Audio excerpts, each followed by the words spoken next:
Now we have the story of a grieving mum and her tireless campaigning, which this morning has led to a change in the law. We've spoken to Ellen Roome many times here on Breakfast. Her 14-year-old son Jules died in 2022. Ellen believes his death was linked to an online challenge, and she thinks getting access to his social media accounts could help explain what happened. Determined to prevent other families facing the same barriers, Ellen began campaigning for what became known as Jules's Law, calling for a child's social media data to be preserved automatically if they die. Well, here on the programme, we have followed Ellen's journey from the breakfast sofa to New York, where she confronted the social media companies. As parents, we should have the right to be able to see it, and I don't have the right to see my child's social media. And we can see medical records, bank statements, but not their social media, and that's wrong. I should be able to at least rule out if it's that, and if it isn't that, then why are they hiding it? Why can't I see it? Oh, it's just really hard because this little boy should be sat here right now. Two loving parents. And family, it's not just us, it's family, grandparents, uncles, brothers, sisters, his friends. It's not just us that lost him.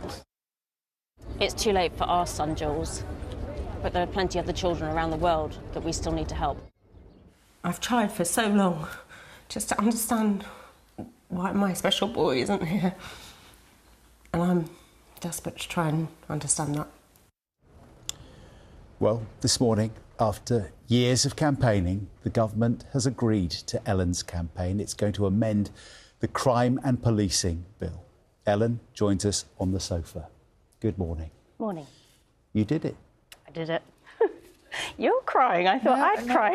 I know. It's incredible. Yeah, I know. I did it. I have fought so hard. I wanted to make something positive out of the loss of Jules' life. And yeah, it's happening. So, and this law, unfortunately, won't help me. It will help other parents. But I never wanted another parent to ever be in my position and be begging for answers because I still don't know what happened to Jules.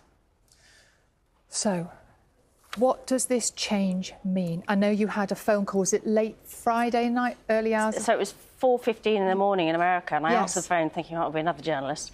And she went, oh, hello, it's Liz. And I was like, oh, really? OK. So, and she said, we're actually going to do this. This is Liz Kendall. Liz Kendall, right, yeah. And she said, I can ring you back. And I thought, if it's 4:15 in the morning and it's Liz Kendall, perhaps I should take the call. So, yeah, I'm honestly delighted, so pleased. So it's going to be an amendment to the Crime and Policing Bill, which will automatically preserve data within 5 days of a child dying. And this is important because what they're doing is they're changing something that's there already. Yes. And the reason they're doing that is because it's going to come in faster. Yes. Is that right? Yes, it'll be later this year. So once it has royal assent, then it will help other parents, which is amazing. So, yeah, I know. I'm just a mum that just stood up and went, this is wrong. And then I have repeated my story over and over. And you guys have followed me on the way. And I just tried to use Jules' story to make a difference. And I just wanted to make something positive out of it. Take us to that phone call then. You get a phone call from Cabinet Minister telling you that what you have been fighting non-stop for is... what are you thinking when she said that? I was quite shocked. I said, really? And then I think I just burst into tears and went, I'm sorry, I can't hold it together. I did just cry down the phone to her. And she, it was just...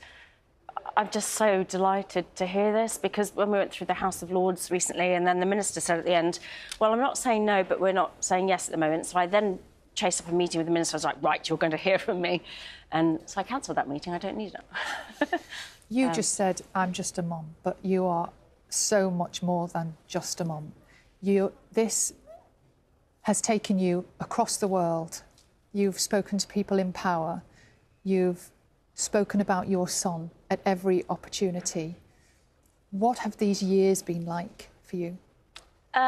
Emotionally hard, and you see, and everybody says you're so strong. Actually, last night I couldn't sleep. I just was crying because Jules would be so proud, and I'm not doing it for proudness or some sort of gratification. I just was so determined.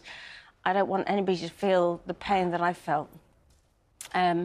And so, you know, I set out about 2 things. I now need to look for answers for Jules. That's my next mission, and I'm not stopping on that. Because your own campaign for the information that will give you the answers about what happened to Jules, that goes on. So Jules Law won't help me. It will help newly bereaved parents. So from my point of view, I've got 2 things going on. The police are really investigating here, which is one thing. I have applied to the Attorney General to redo his inquest, which he hasn't responded yet, although we've chased it. If we can get the Attorney General to approve it, I still need to get to the High Court and go through a High Court case to get his inquest redone. And then the coroner can demand social media release the data. And back in March 24, the social media companies did tell me they preserved his data. What we've got, I don't know, but I'm going to try. But you still believe that you can get some of the answers, potentially, that will give you some kind of clarity? Well, the police have also told me that they did do a forensics download of Jules's device, then just never looked at it. And I spoke to them last week, and we haven't got an answer back on that yet. So I'm waiting. They were going to update us every 2 weeks. We're not getting that, unfortunately, from Gloucestershire Police, so I don't know where we are at the moment, which is hard. And what is it about going back for that, to see the coroner again? How will that change things? The coroner has different powers, so what we can get from the forensics download is one thing, and I don't know technology enough to know whether that's enough. So I want to try the inquest route, because that is then getting it from the social media companies. That's from their servers, that's whatever they have. And so by trying that route would be everything. And I want to try everything. If I get to the very end and I still don't know, at least I've tried. And I can't bear the thought that I will never know what happened to Jules or why. But if I can find out why, and then if it is social media companies, hold them accountable, then I've got to try that. The announcement that Jules's Law effectively is going to become a reality is part of what the government's announcing today. They're looking at other aspects of social media use in young people, like using AI chatbots and doom scrolling, and potentially a ban on social media for under 16s, even by the end of this year. Yeah. That could happen. What are your thoughts on it? Do we need to do something that big, do you think? Yes, I do. I think we need to be braver. So Lord Nash has got the amendments going through in the House of Lords, and I absolutely back that we should remove social media for under 16s. It's not safe, and it's not punishing the children, it's protecting the children, it's taking it away and saying, social media companies, you fix it, and then we can consider handing it back if they can get it right. But they've proved that they're not doing enough. So I think it's controversial. I mean, we've heard from other, of course, Ian Russell, yep, another grieving parent, who says that, you know, that it might cut some children, vulnerable children, off from socialising or from access to help or charities. It's difficult, this, isn't it? Why can't they pick up the phone and make a phone call? It doesn't have to be on social media. We're not banning phone calls. They can pick up the phone. They've got internet access for websites. So I don't see the harm in that. It is actually, if you looked at, I've just been back from America with the massive amount of parents I met there with children dying from fentanyl sales on Snapchat. You've got drug dealers following in the live location. You've got predators, you know, paedophiles following your children on their apps. Why have we got children? There would be no other product where we allow harm to happen to children and we don't remove it. If this is any other product, we would remove it. And that's what we need to do. Do you think, though, it's almost too late now?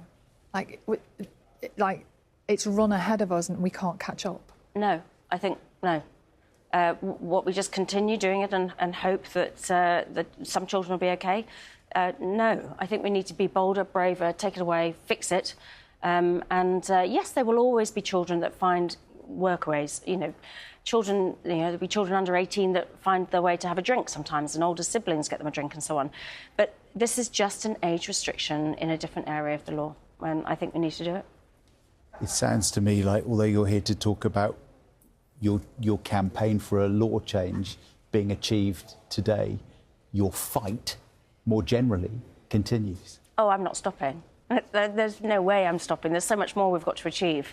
And so I don't know what my next steps are going forward with regards to changing the law, but I'm backing all of those people that want to make it safer for children. Safeguarding is a #1 priority, and we 100% need to do more, and I'll be there every step of the way.